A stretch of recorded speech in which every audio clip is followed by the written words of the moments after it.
ආයිබෝවන් කියලා පිළිගන්නවා වීඩියෝ එකත් එක්ක එකතු වෙන ඔයාලා හැමෝම. ඉතින් Wisdom Cloud එක ගැන කතා කරන වීඩියෝ සීරීස් එකේ අපි මීට කලින් කතා කරා කොහොමද Wisdom Cloud එකට නිවැරදිව log වෙන්නේ, අපේ account එක අපි කොහොමද හදාගන්නේ සහ Wisdom Cloud එකෙන් log out වෙන්නේ කොහොමද. ඊට පස්සේ අපි කතා කරා සාමාන්‍යයෙන් අපි දන්නවා Wisdom Cloud එක ඇතුලේ තියෙන record book එකක් mark කරන්න විදිහ. ඉතින් මේ පිළිබඳව අපි කතා කරා. ඔයාලා මේ වීඩියෝ බැලුවේ නැත්නම් අනිවාර්යෙන් මේ වීඩියෝ බලන්න. ඉතින් අද අපි කතා කරන්නේ Wisdom Cloud එක ඇතුලේ අපි දන්නවා අපිට ගොඩාක් activities කරගන්න පුළුවන්. විශේෂයෙන් ඒ සඳහා අපි courses පාවිච්චි කරනවා. මේකට අපි ඒවට කියනවා fresh courses කියලා. ඉතින් මේ fresh course එකක් අරගෙන අපිට ඒක අපිට ආවේනික විදිහට දරුවන්ට activities දෙන්න පුළුවන් විදිහට පන්තියෙන් පන්තියට විෂයෙන් විෂයට අපිට මේ courses අපිට අවශ්‍ය විදිහට හදාගන්න පුළුවන්. ඉතින් කොහොමද මේ course එකක් අපිට අවශ්‍ය විදිහට අපි හදාගන්නේ කියන එක තමයි අද මම ඔයාලත් එක්ක කතා කරන්න යන්නේ. ඉතින් අපි යමු වීඩියෝ එකට කොහොමද මේක කරගන්නේ කියන එක බලන්න. ඉතින් Wisdom Cloud එකට මම දැන් log වෙනවා. පියවරෙන් පියවර මම මේක පැහැදිලි කරන්නේ නැහැ. ඔයාලා දැන් දන්නවා කොහොමද log වෙන්නේ කියන එක.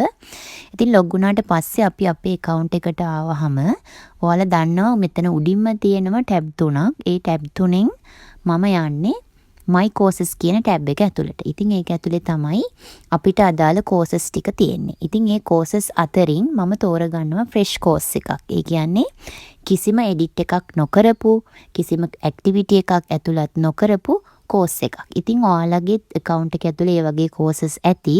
ගොඩක් වෙලාවට තමන්ගේ ID number එකෙන් හෝ තමන්ගේ subject එකේ නමින් මෙන්න මේ විදිහේ edit නොකරපු course එකක් ඔයාලටත් ඇති. එහෙම course නැත්නම් ඔයාලගේ පාසලේ ඉන්න සාමාන්‍ය Wisdom Cloud එක ගැන දන්න ටීචර් කෙනෙක්ගෙන් පුළුවන් ඒ ටීචර්ට පුළුවන් school login එකකින් කලාපේ හරහා log වෙලා අපිට දීලා තියෙන fresh course සාමාන්‍යයෙන් 100ක් 50ක් විතර දීලා ඇති විවිධ පාසල් වලට. ඉතින් ඒකෙන් පාසලේ ටීචර්ස්ලට ඒ courses කීපයක් දෙන්න පුළුවන්. මම ඒ ගැනත් අවශ්‍ය නම් ඉදිරියේදී මේ පිළිබඳවත් ඔයාලට දැනුවත් කරන කොහොමද මේ දේ කරගන්නේ කියන එක.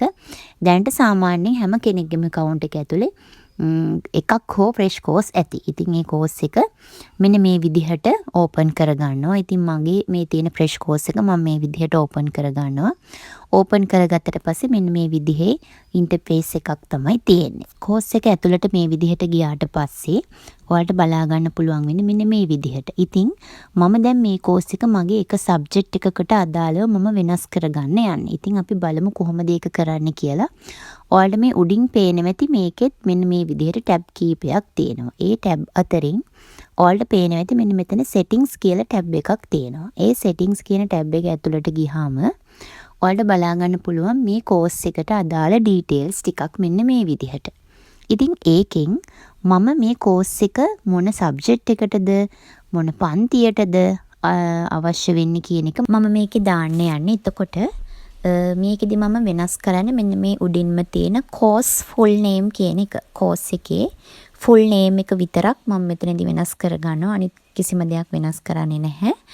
අවශ්‍ය වෙන්නේත් නැහැ. course full name කියන එක මම මේ විදිහට වෙනස් කරගන්නවා. 11 වසරේ දරුවන්ගේ ICT විෂයට අදාළ සියලුම ක්‍රියාකාරකම්, සියලුම ප්‍රශ්න පත්‍ර, PDF, පාඩම් වලට අදාළ දේවල් මට සියලුම දේවල් මේ course එක තුළ තමයි තියාගන්න ඕනේ. ඒ නිසා මම ඒ පන්ති ඒ විෂයට විතරක් අදාළ දේවල් මේක ඇතුලේ දාන්න ඕන නිසා මම මේක 11 ශ්‍රේණියේ ICT විෂයට වෙන් කරගන්නවා. ඒ නිසා මම මේක rename කරගන්නවා 11 ශ්‍රේණියේ ICT විදිහට. ඉතින් ඊට පස්සේ මේ course එකට අපිට දැන් ළමයි මේකට add වුණාට පස්සේ ළමයින්ටත් හොයාගන්න පහසු වෙන්න මේ course එකට අපිට picture එකක් දාලා තියන්න පුළුවන්. ඉස්සරහින්ම වැටෙන picture එකක්. අපි දන්නවා දැන් picture එකක් add කරගන්නත් අපි කලිනුත් එක්වරක් ඒක කරා. ඉතින් මේ විදිහට පල්ලෙහාටම ගියාන් පස්සේ මෙන්න මෙතනින් මේ ඊතලයේ උඩ ටච් කරාම අපිව එක්කගෙන යනවා. මෙන්න මේ වගේ තැනකට upload a file කියන තැන choose file යටතේ අපි ගියාට පස්සේ අපි යන්නේ gallery එකට මෙන්න මේ විදිහට.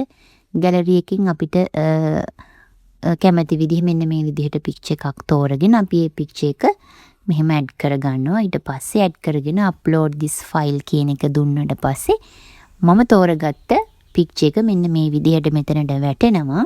ඉතින් අපි මේ කරපු වෙනස්කම් ඒ කියන්නේ අපි කෝස් එකේ නම වෙනස් කරගත්තා. කෝස් එකේ පික්චර් එකක් දාගත්තා අපි කෝස් එකට.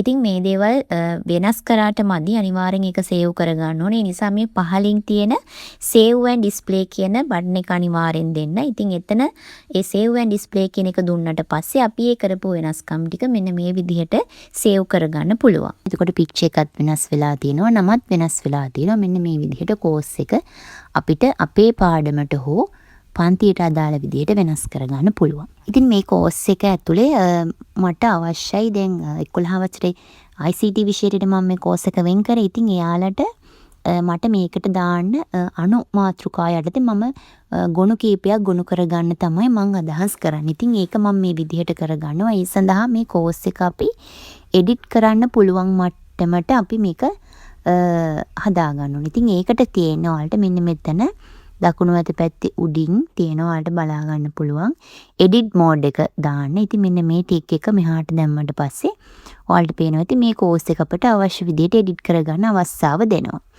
ඉතින් මෙන්න මේ විදිහට edit කරගන්න අවස්ථාව දුන්නට පස්සේ මම මෙන්න මෙතන ඔයාලට පේනවා ඉතින් topics මෙන්න මේ විදිහට පෙන්නනවා. මේ topic වලින් පළවෙනි topic එක මම වෙනස් කරගන්නවා මෙන්න මේ විදිහට. පළවෙනි topic එකේ මේ මෙතන තියෙන පැන්සලක් වගේ තියෙන්නේ. ඒ පැන්සලක් වගේ තියෙන දැන් ටච් කරාට පස්සේ අපිට මේක එඩිට් කරගන්න පුළුවන්. එහෙම ටච් කරාට පස්සේ මම ඒක මෙන්න මේ විදිහට වෙනස් කරගන්නවා. ඒ වෙනස් කරගත්ත එක සේව් වෙන්න නම් අනිවාර්යෙන් ඔයාලගේ device එකේ enter button එක දෙන්න ඕනේ. enter button එක දුන්නාට පස්සේ තමයි මේක සේව් වෙන්නේ. ඒ විදිහට මම කීපයක්ම මෙන්න මේ විදිහට මම වෙනස් කරගන්නවා. අවශ්‍ය මාතෘකාව මම මේ විදිහට ටයිප් කරගන්නවා. ටයිප් කරගෙන enter key එක දෙනවා. එතකොට ඒක සේව් වෙනවා.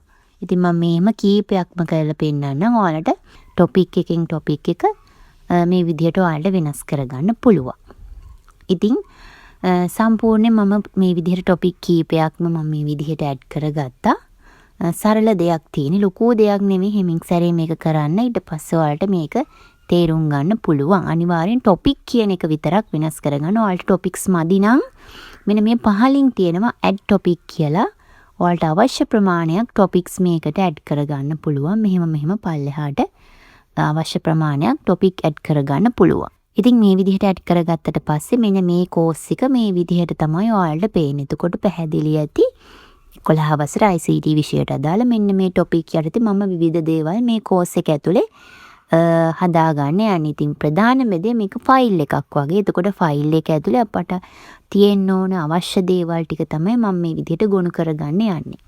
හරි. අපි දැන් මේ විදිහට කෝස් එක ඇතුලේ අපිට අවශ්‍ය දේවල් ඇඩ් කරගන්න අවශ්‍ය මාතෘකා ටික අපි මෙහෙම යොදාගත්තා. ඉතින් මේ මාතෘකා වලට අදාළව එක් මාතෘකාවට වෙන වෙනම ඇක්ටිවිටීස් ඇඩ් කරගන්න ඕනේ. ඉතින් මේ ඇක්ටිවිටීස් ඇඩ් කරගන්න එක අපි වෙනම වීඩියෝ එකකින් අරගෙන එන්නම්. මොකද මේ වීඩියෝ එකේදී ඔයගොල්ලෝ ප්‍රධාන වශයෙන්ම ෆ්‍රෙෂ් කෝස් එකක් එඩිට් කරගන්න විදිහ ෆ්‍රෙෂ් කෝස් එක ඇතුලේ අවශ්‍ය දේවල් පෙළගස්ව ගන්න එක තමයි මූලික වශයෙන්ම මම කතා කරේ. ඉතින් ඊළඟ වීඩියෝ එකකින් අරගෙන එන්නම් කොහොමද මේ අපි වෙන් කරගත්ත මාතෘකා යටතේ අදාළ ඇක්ටිවිටීස් ඇඩ් කරගන්න කියන එක ගැන. ඉතින් අදට මේ වීඩියෝ එක මේ විදිහට අවසන් කරන්නම්. අපි ඊළඟ වීඩියෝ එකෙන් අනිවාර්යෙන් මේක තව දුරටත් දීර්ඝව අපි කතා කරමු. අපිත් එක්ක දිගටම රැඳී සිටින්න කියලාත් ආරාධනා කරනවා.